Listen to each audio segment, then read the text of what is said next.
again, ito ng continuation natin ng ating content. At sana makita nyo pa yung ibang mga amenities dito rin para sa mga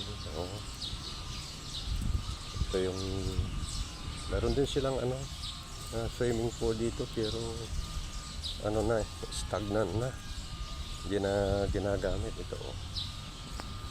So yeah, yes.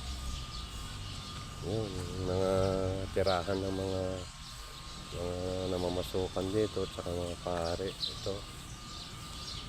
Yung mga old acacia tree, mga halos kasabay nitong simbahan siguro. So, yung small chapel na ito.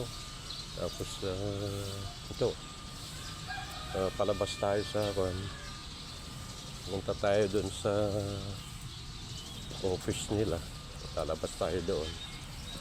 Ito. At ito yung kabuuan lahat dito sa likod. Yan doon. Yan. Yan. Mga old trees. Yan. Yan.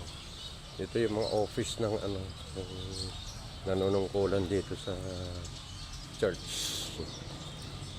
Ito. Okay. Ito yung way to